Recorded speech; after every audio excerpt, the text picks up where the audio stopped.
Hello, my name is Taylor Sutherland, and I am the lead designer for the Attero game mod project. I'd like to give you a brief overview of the game as it is now in its beta stage. You may be asking yourself, what is Attero? Attero is a fast-paced, competitive multiplayer game created using the newly released Unreal Development Kit and powered by the Unreal 3 engine. It features a fearlessly colorful and handcrafted art scheme. Attero is also fast, it's fun, and it's accessible. Accessible is a word you're going to be hearing more than a few times during this presentation. I'd like to give you a little glimpse of Attero's backstory before we continue on with the aspects of the gameplay. In the world of Attero, a great sacrifice has recently been made in order to save a small piece of the world's populations. Attero's governments, factions, and alliances, both fragile and strong, have been dissolved as remnants of the world struggle to find a foothold. Now, as I'm sure you've heard by now, Attero features class-based gameplay. Teams made up of 4-player classes, traditionally found in the RPG and MMO genres, duke it out in an FPS-style match using their unique class abilities to work together to achieve victory in various classic multiplayer game modes. Our classes include the Knight, the Shaman, the Huntress, and the Evoker. Each class has a very short learning curve, but takes some time to truly master. There are no endless stats to worry about, no gear to grind for, no leveling, and no PvP-specific stats like resilience or resistance.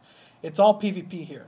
The game is purely skill-based. There are simple things to worry about that are static and different for each class, like armor, magic resistance, health, and character speed.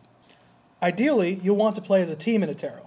Different classes have different abilities that work well together and work well with their class's role. The Knight has abilities that allow him to protect himself and other players better, as well as abilities that single out members of the other team for his allies to focus fire.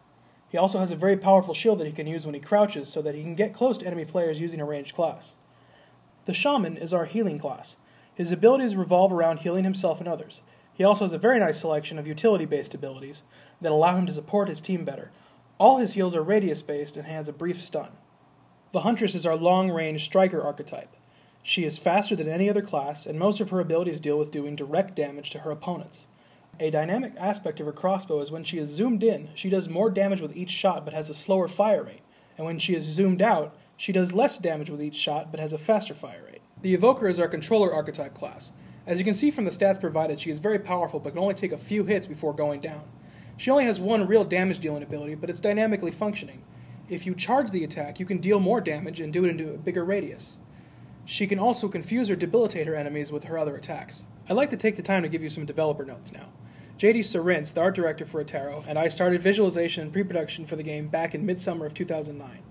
We have been in the actual production phase of our development cycle since September of that same year, with 16 very hardworking members. In 6 months' time, we have managed to make our game into what I would consider a fairly polished beta product. We have 1 level, 1 gameplay mode, and 4 functioning classes with 16 unique abilities. The question I'm sure we're going to get at GDC a lot this year is where are we going to go with Attero now? By the end of April, we will have another level, all 4 gameplay modes, including our feature modes, Capture the Cataclysm Shard, and Siege. The gameplay as it stands right now is close to what we want, but things could be a little bit better. Things we plan on working on starting after GDC this year include a better way to relay information to players about both dealing and receiving damage, tweaking issues regarding the aiming of attacks, and developing a better reliance on team play.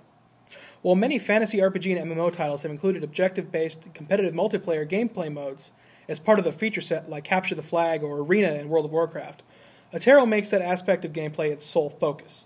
We are aiming to make the fantasy genre and PvP-oriented combat accessible to a wider audience of gamers. We are putting the game back in fantasy game. Thank you for taking the time to listen to this presentation.